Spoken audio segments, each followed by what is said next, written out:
Hi friends, ನಮಸ್ಕಾರ. ನಾನು state level messenger office president Khalil King ಹೇಳ್ತಿರೋದು. ನೋಡಿ ಫ್ರೆಂಡ್ಸ್, ಕೊರೋನಾ ವಿಡಿಯೋ ಇದು ಈಗ ಬಂದಿರೋದಂತೆ.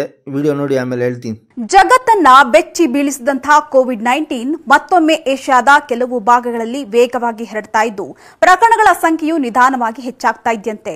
ಅದರಲ್ಲೂ ವಿಶೇಷವಾಗಿ ಹಾಂಗ್ಕಾಂಗ್ ಮತ್ತು ಸಿಂಗಾಪುರದಂತಹ ಪ್ರಮುಖ ದೇಶಗಳಲ್ಲಿ ಹೆಚ್ಚಾಗಿ ಕಂಡು ಬರ್ತಾ ಇದೆಯಂತೆ. ಇದರಿಂದ ಎಚ್ಚೆತ್ತಂತಹ ಅಲ್ಲಿನ ಆರೋಗ್ಯ ಇಲಾಖೆ ಅಧಿಕಾರಿಗಳು ಇದು ಹೊಸ ಅಲೆ ಅಂತ ದೃಢಪಡಿಸಿದ್ದಾರೆ. ಹೌದು, ಹಾಂಗ್ಕಾಂಗ್ನಲ್ಲಿ ಕೋವಿಡ್ ಪ್ರಕರಣಗಳು ವರ್ಷದಲ್ಲೇ ಗರಿಷ್ಠ ಮಟ್ಟವನ್ನ ತಲುಪಿರೋದ್ರಿಂದ ಪರಿಸ್ಥಿತಿ ಚಿಂತಾಜನಕವಾಗಿದ್ದು ಸದ್ಯ ಸಾವುಗಳ ಸಂಖ್ಯೆ 31ಕ್ಕೆ ಏರಿಕೆಯಾಗಿದೆಯಂತೆ. ಇನ್ನು ಸಿಂಗಾಪುರದಲ್ಲೂ ಕೂಡ ಪ್ರಕರಣಗಳ ಹೆಚ್ಚಾಗ್ತಾ ಇದ್ದು ಪ್ರಕರಣಗಳ ಸಂಖ್ಯೆ 28% ಏರಿಕೆಯಾಗಿದ್ದು ಸದ್ಯ 14,200 ಸಕ್ರಿಯ ಪ್ರಕರಣಗಳು ಕಾಣಿಸಿಕೊಂಡಿವೆ ಅಂತ ಹೇಳಿ ಆರೋಗ್ಯ ಸಚಿವಾಲಯ ತಿಳಿಸಿದೆ.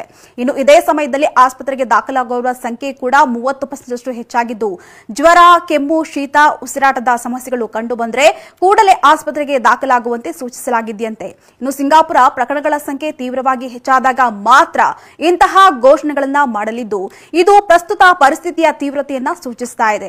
ಇನ್ನು ಈ ಪರಿಸ್ಥಿತಿ ಈ ಎರಡೂ ನಗರಗಳಿಗೆ ಮಾತ್ರ ಸೀಮಿತವಾಗಿಲ್ಲ. ಏಷ್ಯಾದ ಅನೇಕ ಭಾಗಗಳಲ್ಲಿ ಇದೇ ರೀತಿಯಾದಂತಹ ಪ್ರಕರಣಗಳು ಕಂಡು ಬರ್ತಾ ಇವೆ ಅಂತೆ.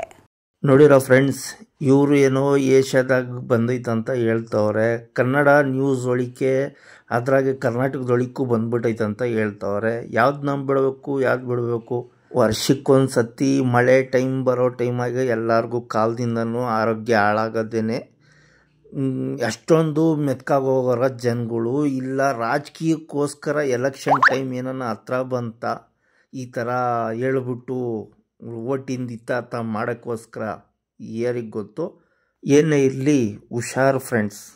ಯಾಕಂದರೆ ಜಾಸ್ತಿ ಜನ ಈಗ ಜ್ವರ ಬಂದು ಬೀಳೋದೇನೆ. ಯಾಕಂದರೆ ಚಳಿ ಮಳೆಯಲ್ಲಿ ಇಲ್ಲಂದರೆ ಬಂದರೆ ಮಾಮೂಲಿ ನಾವು ಬೇಸಿಗೆ ಟೈಮಾಗೇ ಕೈ ಕಾಲು ತೊಳೆದ್ರೆ ಅದಕ್ಕೇ ಮೈ ಬಿಸಿ ಆಗೋದು ಇದೆಲ್ಲ ಆಗ್ತದೆ.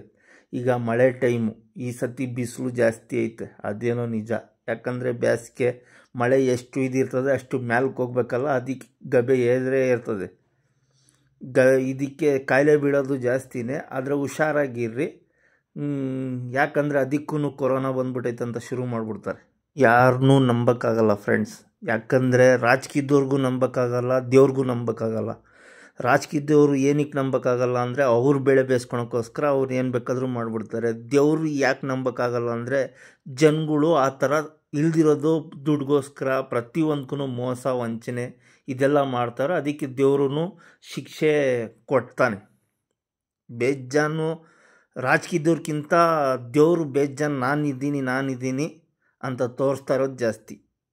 ಯಾಕಂದರೆ ನಿಮಗೂ ಎಲ್ಲರಿಗೂ ಗೊತ್ತು, ಪ್ರತಿಯೊಂದೂ ಹೆಜ್ಜೆ ಹೆಜ್ಜೆಗೂ ಏನೇನೋ ಆಗೋತ್ತವೆ ಜೀವನಗಳು.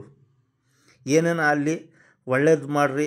ಯಾವಾಗ ಹೊರಟೋತೀವೋ ಇರೋ ತನಕ ಒಳ್ಳೇದು ಮಾಡಿರಿ, ಒಳ್ಳೇದು ಬಯಸ್ರಿ ಜನಗಳಿಗೆ. ಯಾಕಂದರೆ ಸತ್ರೂ ಕೊರೋನಾ ಬಂದು ಸತ್ತಲಿಲ್ಲ ಅಂದ್ರೂ ದೇವ್ರಿಗೆ ಲೆಕ್ಕ ಕೊಡಬೇಕು, ಬಂದು ಸತ್ತೋದ್ರೂ ದೇವ್ರಿಗೆ ಲೆಕ್ಕ ಕೊಡಬೇಕು. ಅದಕ್ಕೆ ಇರೋ ತನಕ ಒಳ್ಳೆ ಕೆಲಸ ಮಾಡಿರಿ, ಒಳ್ಳೇದು ಬಯಸ್ರಿ. ಯಾರಿಗೂ ಅಷ್ಟೇ, ದೇವ್ರಿಗೂ ಸಿಗಾಕ್ಕೊಬಾರ್ದು, ಕಾನೂನಾಗೂ ಸಿಗಾಕ್ಕೊಬಾರ್ದು. ಇರೋ ತನಕ ಒಳ್ಳೆ ಕೆಲಸ ಮಾಡಿರಿ. ಪ್ರತಿಯೊಂದು ಮೆಸೇಜ್ ಕೊಡ್ತೀನಿ. ಮೈ ಖಲೀಲ್ ಕಿಂಗ್ ಎಲ್ಲ ಚಾನಲ್ ಹೆಸರು ಸಬ್ಸ್ಕ್ರೈಬರ್ ಮಾಡಿ.